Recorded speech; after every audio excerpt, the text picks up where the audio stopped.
Yo, what's going on, guys? Welcome back to Bullony Basketball, episode 28. It's pretty insane we're on episode 28. Here with Johnny. How's it going, Johnny? What's going on, Garrett? How's everybody out there doing? Excited to be back for another week to talk some more basketball. Yeah, and we got a lot of stuff that we're going to talk about. So last week, obviously, we talked about the first two episodes of The Last Dance. We're going to start off with episodes 3 and 4 today.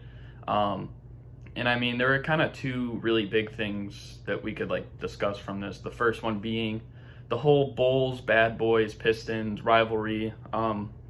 We saw the Pistons were trying to defend themselves, like Isaiah Thomas, especially saying that they thought that they had the right reasons to just walk off the court at the end of Game 4 in 1991.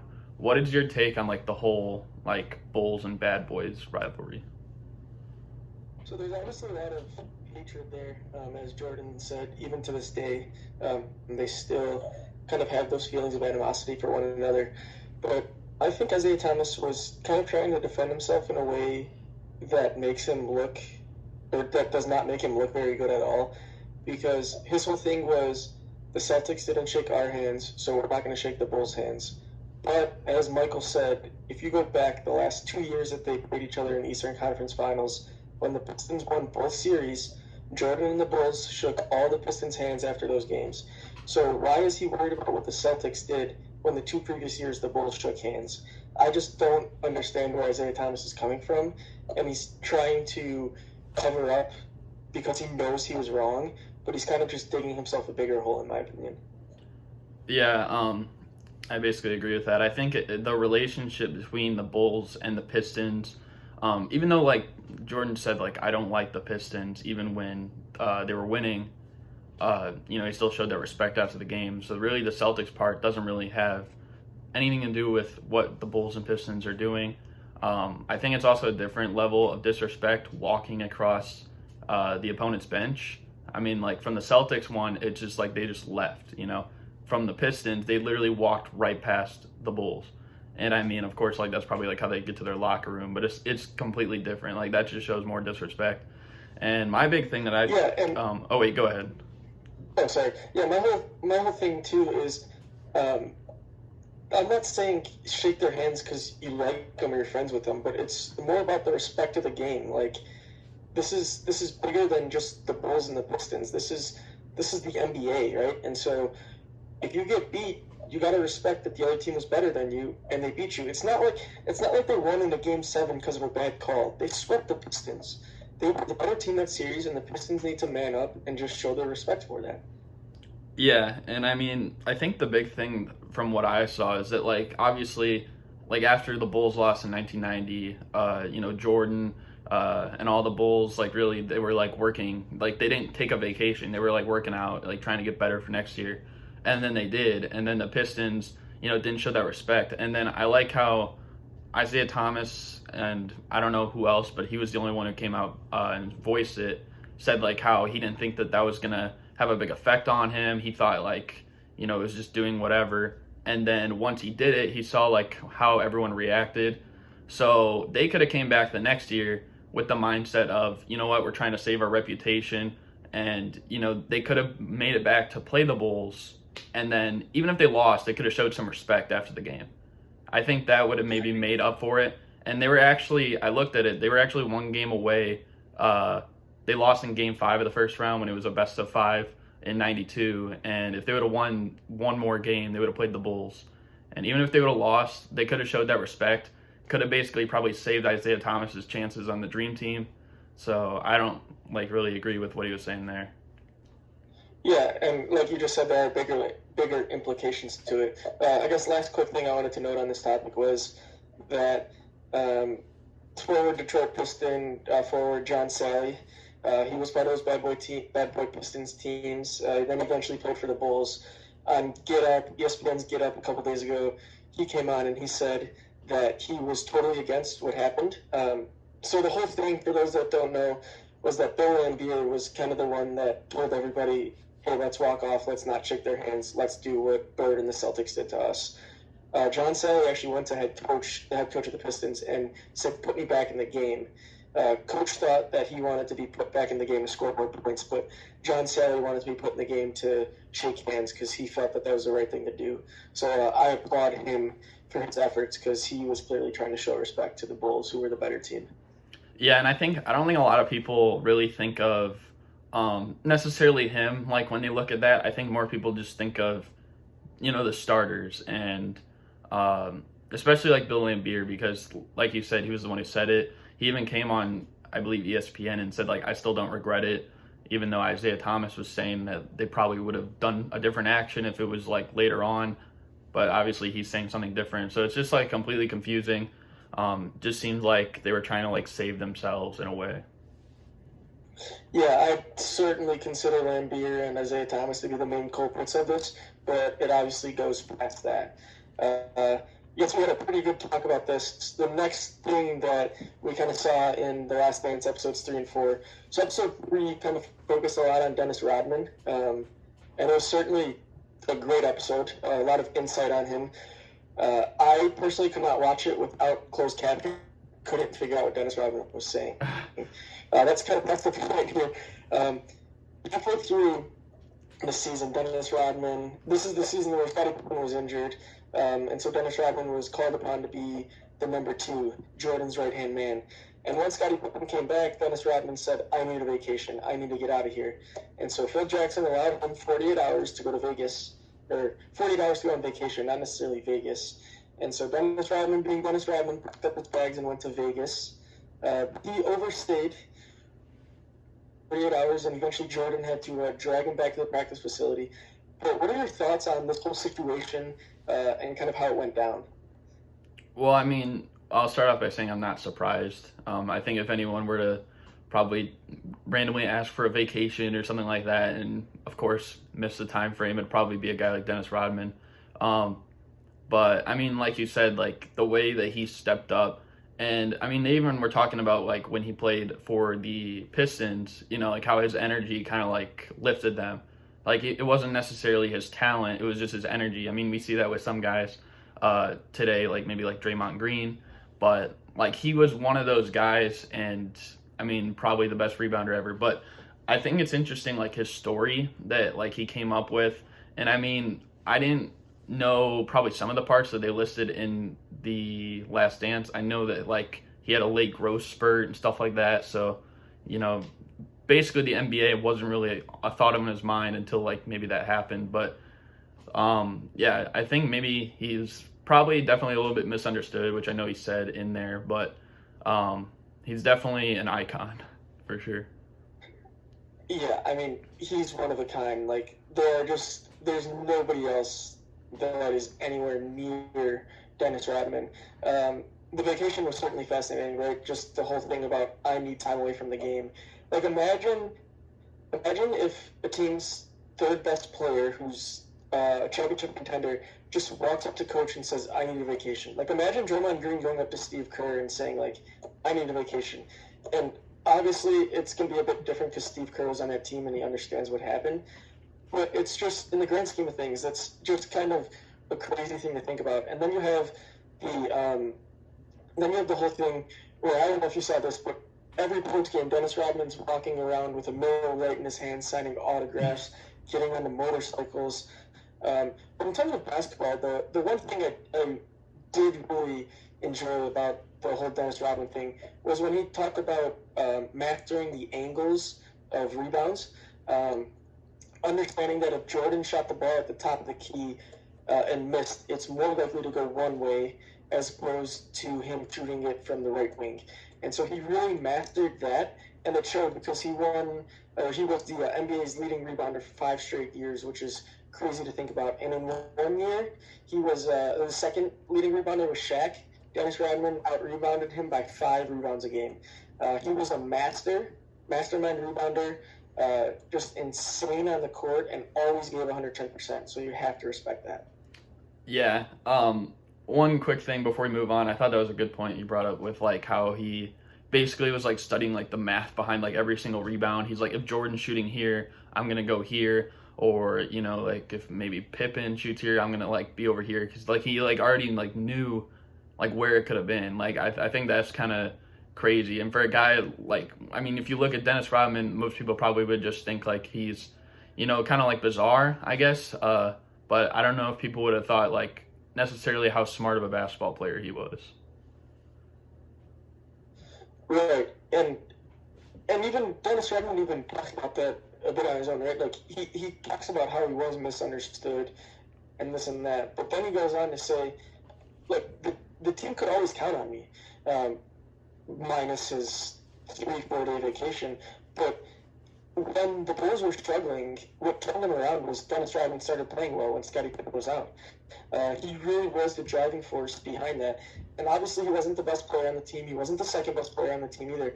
But he was certainly the third best player and a very critical component of the team because he did all the dirty work. He didn't have an ego. He didn't need to have the ball in his hand. You know how valuable that is to have a third star that doesn't require the ball in his hand? It's Draymond Green. It's Chris Bosh. Like, that is extremely valuable when you have two guys that are already not necessarily arguing over the ball, but that's ball dominant. Having a third star that does not require the ball in his hand is extremely valuable. Yeah, I couldn't disagree with really anything there. But we're going to move on to our next topic. So obviously, most of the top prospects coming into the next few years for the draft are already committing more to the G League than the NCAA. We have like Jalen Green, Isaiah Todd, Harrison Ingram, I guess, is leaning toward that too, but he's going to be coming in probably a year after. Those are just some of the names. What do you think about, like, is this a big concern for the NCAA? I think it's a very important thing for the NCAA to worry about. A couple years ago, it was players going overseas. So R.J. Hampton, LaMelo Ball, you have players that decide to forego college and play in Australia, or just develop overseas and skip the college route. Now you have another component. You have another thing in the way of college, the G League. And with the G League, they're offering $500,000 for a player to forego college and spend his time in the G League. You have that. The G League is also more competitive. It is better players. It's players that are closer to the NBA than those in college. Because in college, at the end of the day, not very many players make it from college to the NBA. But in the G League, you're just one step below, and so you have better competition there. So if I'm somebody that's considering college versus the G League, I have the $500,000 up front. I have the ability to monetize off my own brand, and I have the ability to play against better competition. To me, it's almost a no-brainer. And so if I'm the NCAA, I'm certainly worrying about that. Their one saving grace, I guess you could say, is the brand they've built thus far, and that I did see a report that in 2021, they may start allowing players to monetize off their own brand. Yeah, I think, well, I will say that I think that these probably are pretty good decisions for them. I mean, like you said, better competition in the G League than you're probably going to find in the NCAA. Usually, I mean, of course, there'll be some of the great talents in the NCAA, but I mean, there's a lot of college players. So, I mean, ultimately, a lot of those teams, they're probably not going to be matched up with, say, a G League team. I think it's a big concern for the NCAA, especially with, like, now March Madness not happening this year. So it's almost going to, like, leave a big, like, hiatus in the sense where it's like, what is college basketball? Like, what's the point of it? Like, people are almost, like, probably going to forget over the next, like, several months until we see March Madness yet again. So I think that's a big point. And I mean, like you said, players like going overseas too. I think that might even be more likely than the NCAA. And I even forgot to consider one last point is that if you go the G League route, after you're done playing in the G League, they will grant you, or they will pay for you to go get a degree at college. So it's essentially getting your scholarship plus $500,000 and the ability to monetize off your own brand. It almost seems like a no-brainer to me. So I think that as time goes on, we're going to see a lot more players towards the G League and forego college. Yeah, I agree. I'm going to shout out real quick Brandon Jennings because he's one of my guys that I liked watching in his prime. He was almost like the pioneer, I'd say, for players that like decided I'm not going to go to college. I'm going to go overseas and play a year before I come to the NBA. So I just wanted to say that because, I mean, although Jennings kind of had like an unfortunate end to his career, I thought I'd shout him out. Yeah, and let me get one last thing in here. Is it's the same thing we saw with Luka Doncic, right? I'm not saying that the G League is on par with the league in Spain, the second best league where Luka played, but that competition is certainly better. And it's the whole thing where when Luka started playing with Real Madrid and was dominating, people were saying, well, could he do it in the ACC? Look at what he's doing in the NBA. It's clear that competition was far superior to anything he would have seen in college. He's playing against grown men, and it's certainly prepared him better for the NBA. So if I'm, once again, a player coming up and have the decision between the G League and college, I look at players that have taken both routes. And yes, there are a ton of great players that have come from the NCAA, but I'm looking at guys like Luka Doncic, and I'm certainly taking note of that. Yeah, for sure. But we're going to move on. We're going to talk about start bench cuts, which, I mean, you guys seem to like last week. So we got 3 for this time. The first one is between Shaquille O'Neal, Hakeem Olajuwon, and Kareem Abdul-Jabbar. Do you want to go first with your start bench cut? Yeah, sure, I'll take this one. Let's see how this sits with everybody, but I think the first one is, I think Kareem Abdul-Jabbar is the greatest center ever, so I have to start him. What gets dicey is between Shaq and Hakeem, so I decided to bench Hakeem and cut Shaq. I know this may be a bit contrarian, it may be against what a lot of people think, but to me, Hakeem Olajuwon is the most skilled center the game has ever seen. His drop step, his advanced offensive game, he is a great defender, one of the best defensive centers we've ever seen. Shaq may be the most dominant player we've ever seen, but I just don't think he's a better overall player than Hakeem Olajuwon, and that's kind of why I went with Hakeem at number 2, or benching. Yeah, I think that's fair. I mean, my list was the one that you said would probably be like normal. I have start Hakeem, bench Shaq, and then cut. Oh wait, did I say start Hakeem? I meant start Kareem. Bench Shaq, and then cut Hakeem. I just think that obviously Shaq has more accolades in his career. Of course, I would say Hakeem Olajuwon is the more skilled player. But I mean, if we're talking about an all-time status, I mean, we can make an argument for a lot of people. Like, we could say that arguably Kobe Bryant's the most skilled player ever, but I don't think many people are going to take him over Jordan or, over even like LeBron or something like that. Some people might not, but I think for me, I would personally take what you've done like in your career. I think, and a lot of people, I will say this, it's not like, I know Shaq had a dicey end of his career, but it's not like Hakeem had a high road either, because when he was in Toronto, it was not really a good Hakeem Olajuwon.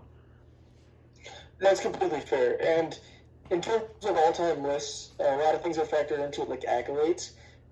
And because of that, I do have Shaq above Hakeem on that list. But in terms of actual basketball player, I just would lean Hakeem over Shaq. I think he's got the body for it.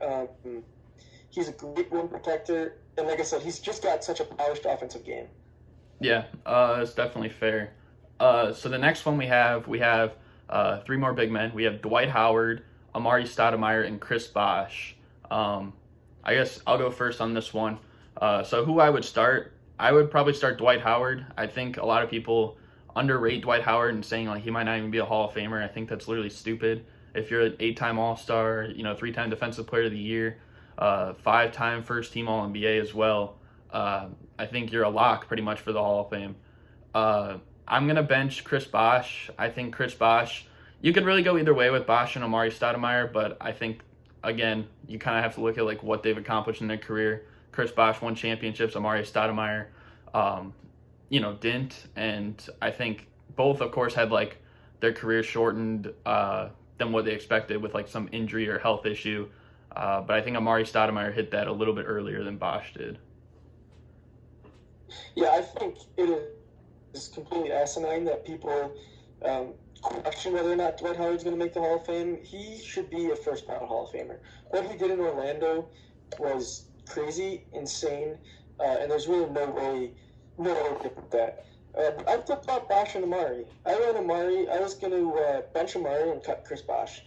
If you look at their Pro 36 numbers they are essentially identical. And so, like you said, it's very close. You could go either way. I just think Amare.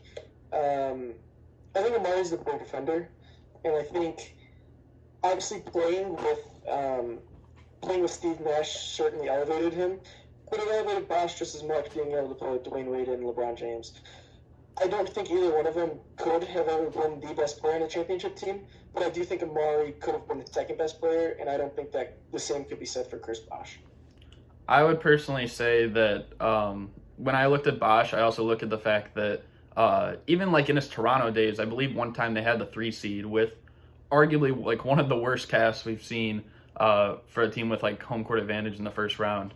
I believe they won like 48 games or something like that. I don't know if Amare Stoudemire could do that with, I believe he had like Anthony Parker around him and like a young Jose Calderon, but I don't know. I just don't see Amare Stoudemire doing that. And I mean, like you said, I think Steve Nash definitely helped him out. I know, of course, he was putting up ludicrous numbers his first year in New York, but they were like a mid-tier playoff team. They weren't necessarily one of the best. Yeah, and like I said, I can dig that because I think it's a very close. It's comparing apples to oranges.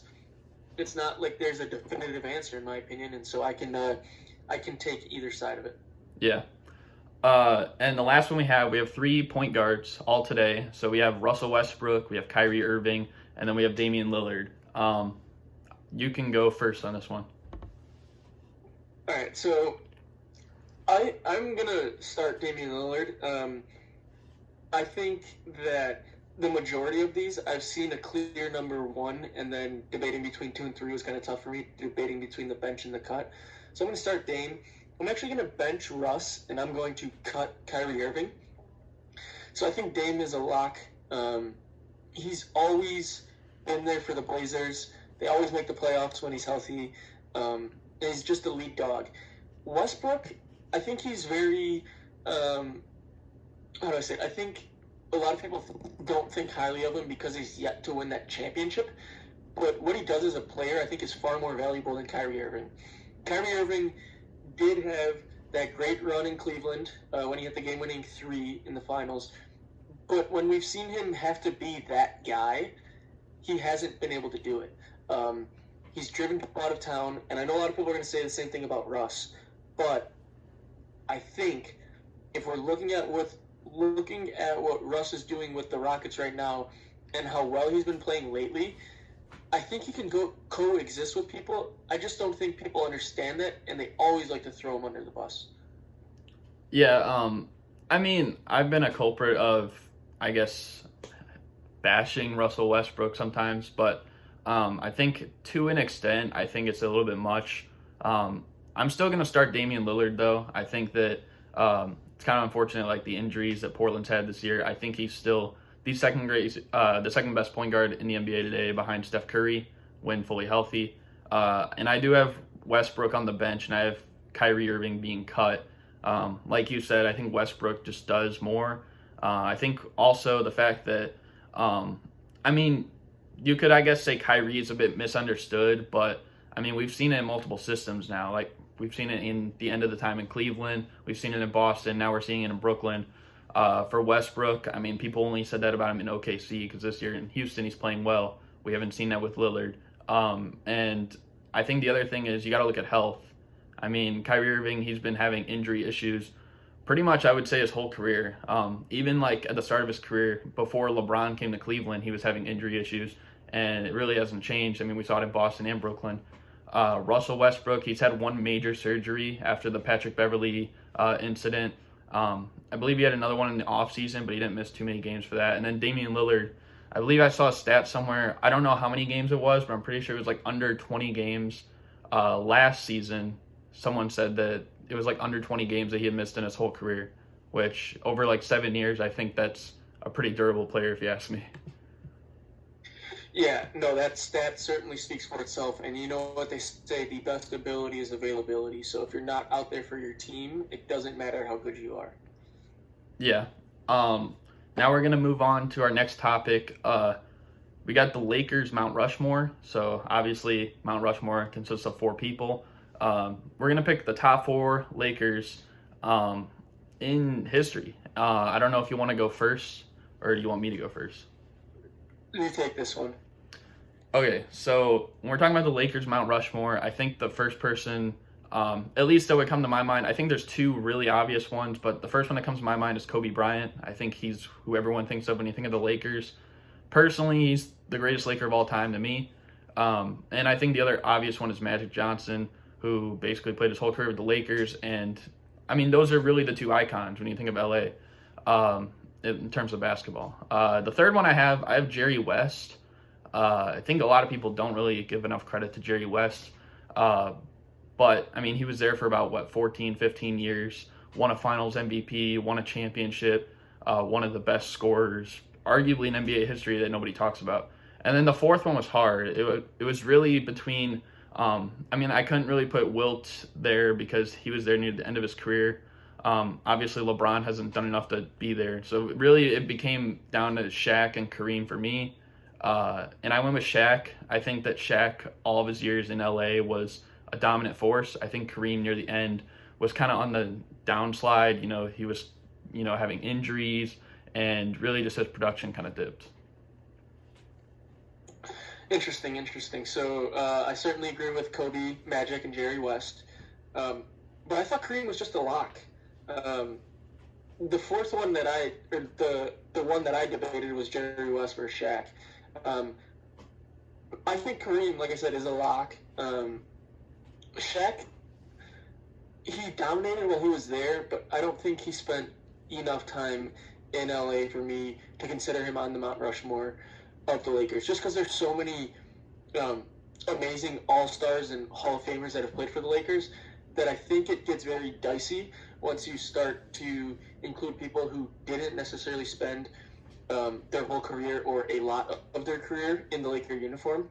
But I certainly agree that there's no way that I can put LeBron on that list, at least yet. Unless he three-peats, I don't see any way that he will make this list at the end of the day. Yeah, I don't even know if that. I think he could definitely pass Wilt, for sure. But I think the 5 that we had on our 2 lists combined, I don't think he'd have to do a lot, in order to surpass that. And personally, I just don't really see it happening. Yeah, no, I'd certainly agree there. So the next topic that we're going to move on to here is dealing with the Washington Wizards and the rumors around drafting LaMelo Ball. So there's rumors that the Wizards are interested in him. There's rumors that the Bulls are interested in him. But I guess for either of these franchises, what are your thoughts on that? If you're a fan of either the Bulls or the Wizards, are you welcoming LaMelo Ball, or do you think it's something that you don't want to consider, considering in Washington you already have John Wall and Bradley Beal? We know that John Wall gets injured a lot. And then in Chicago you have Kobe White and Zach LaVine. So is LaMelo Ball somebody that you'd want them to draft or no? Well, here's the thing I think with LaMelo Ball. I think LaMelo is one of these draft prospects that's kind of positionless. He has the height of a Magic Johnson, a Ben Simmons type of player. And, he has ball handling capabilities like a point guard. But I think, honestly, you could play him at a forward, too. I know he's probably not as strong as most forwards, and you'd have to get up to that status. But, obviously we've seen, Kevin Durant wasn't really strong when he came in the league either. So, now, if he were to come to a team like the Bulls, per se, I don't know. It would be really weird because I don't think you can... I think you'd almost have to put him in a small forward spot. There's just too many guards right now with Chris Dunn, Satoransky, Kobe White, Zach LaVine. So I don't think that really would make too much sense. But I think for the Wizards, it would make a little bit more sense, even though they do have John Wall. But it's a safe pick because if John Wall comes back, I know he's been, doing good in rehab and stuff like that, but if John Wall comes back, he's not nearly the same player that he used to be. And, then you have a point guard to plug in there. And if he is, then, you don't really have... Troy Brown Jr., a solid player, solid backup, I'd say. But I don't think he's really a starter for a championship caliber team in the NBA, at least from what we've seen.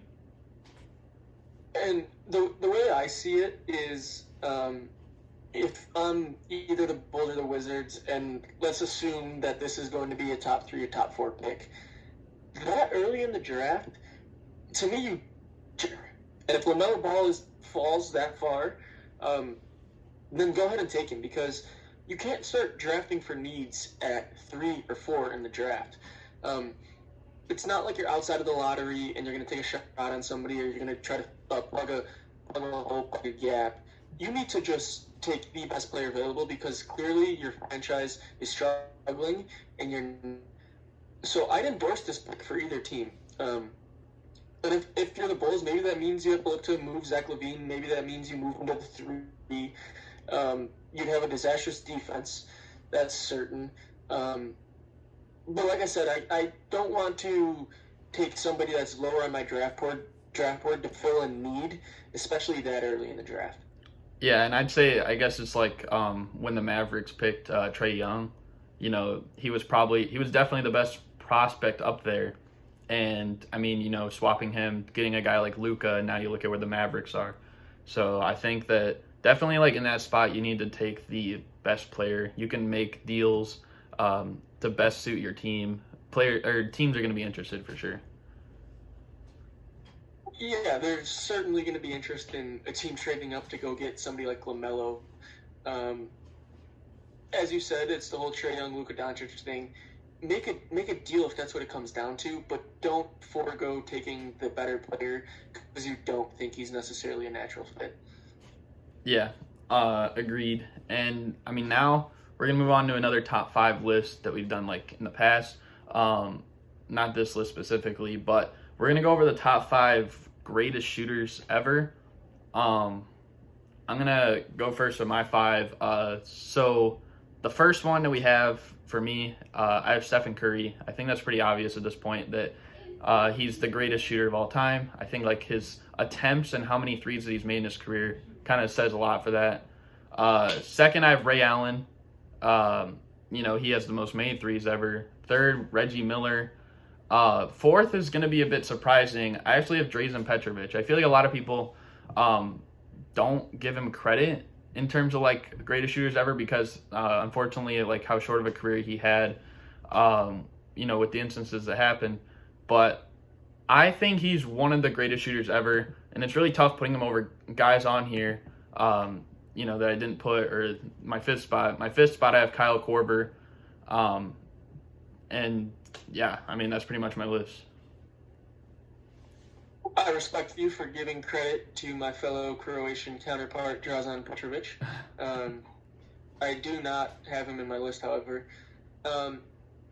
I guess you can interpret this question in a couple different ways. For me, I kind of listed my top 3-point shooters, so I went Steph, Clay, Reggie Miller, Ray Allen, and Kyle Korver. I think those are the 5 best 3-point shooters, and there's not necessarily a whole lot of debate there.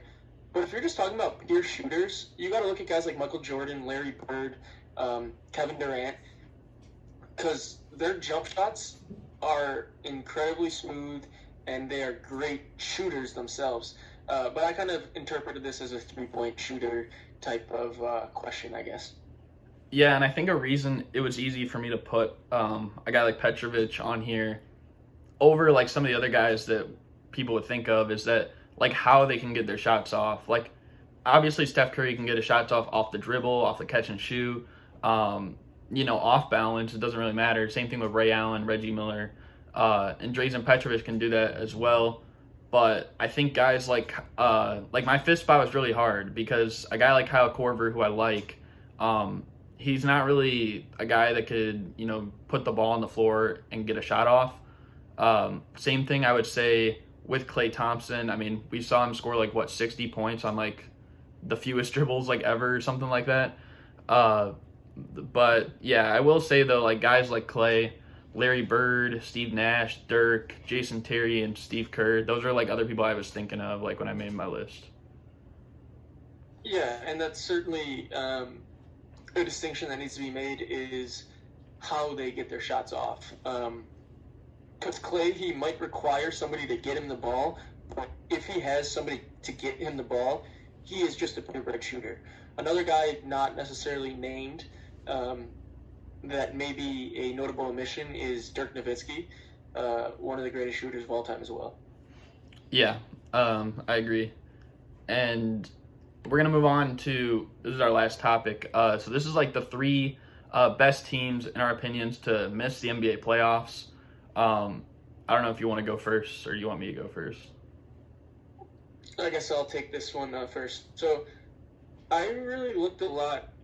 I was doing a lot of like recent stuff. So in terms of the last century, or in terms of 2000 and on, my first one was actually the 1999-2000 Dallas Mavericks. This is second year Dirk Nowitzki. This team also had Steve Nash. It had Michael Finley. Dennis Rodman played some games for him, not a full season. But I think this team had way too much talent to miss. Another team I had on this list was the 2008-2009 Phoenix Suns. This team consisted of Matt Barnes, Boris Diaw, Goran Dragic, Steve Richardson, Amare Stoudemire, and an aged Shaquille O'Neal.